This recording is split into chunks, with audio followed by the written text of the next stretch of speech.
hii ndo listi ya miji yenye mvuto zaidi. Yani hii miji ndo yenye mvuto zaidi Tanzania. Yani ukiingia, yani kwanza na hali ya hewa na mandhari mazuri. Umeona, namba moja lazima nianze kwanza, ngoja nianzie na Tanga. Mji wa Tanga ni mji ambao ni mtamu sana kiasi kwamba yani wakiamua kupiga barabara zote, yani uko mbeleni ukija kupigwa barabara zote hadi za mtani zikawa za lami, utakuwa ndo mji mtamu, naweza kusema karibia Afrika Mashariki nzima, kwa sababu una barabara nyingi za kutosha. Umeona. Namba mbili kamji kenye mvuto zaidi ni kamji ka Moshi. Mji wa Moshi, yani kinacholeta mvuto zaidi kwanza ni msafi, au vile vile yani hauna ile, yani kwanza ni mji mtulivu, vile vile msafi yani. Umeona, mji mvuto na una kibaridi kidogo, vile vile una hali ya hewa fulani amazing. Umeona.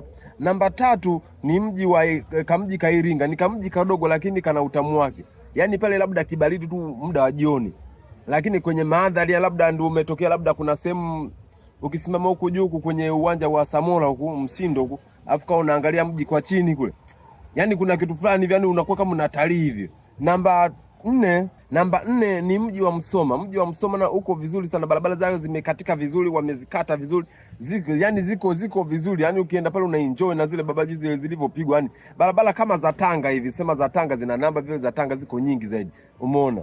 Namba tano ni mji wa Dodoma wa sasa. Mji wa Dodoma wa sasa nao ni mtamu vile ni mzuri, ambao yani kwenye viunga vyake kuna roundabout nyingi, yani vitu vingi sana viko fresh. Sema tu yani Dodoma, yani labda yani viongozi wajitahidi sana waweke mazingira ya kiusafi kama ilivyokuwa Moshi. Yani ina maana labda mtu tupe taka au afanye nini akamatwe, afanye nini apewe. Yani unajua pale Moshi hapana masiala, ujue. Pale kila mtu ni mlinzi, analinda maeneo. Kwa hiyo hata Dodoma wangefanya vile vile yani, basi Dodoma yani ingekuwa kweli capital city.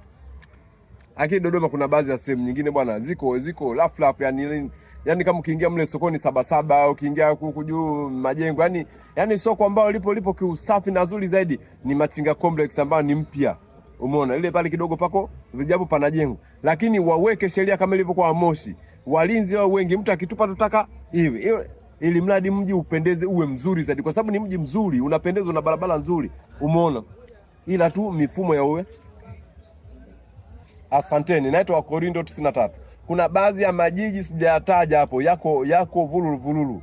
Yani ni jiji lina watu wengi, lina competition kubwa, ina magorofa mengi, lakini hayana mipangilio mizuri. Ya madambo yako nje yako wazi hajifichi nini, yani ni sehemu ya kibiashara, ni nzuri tu, lakini ndio hivyo.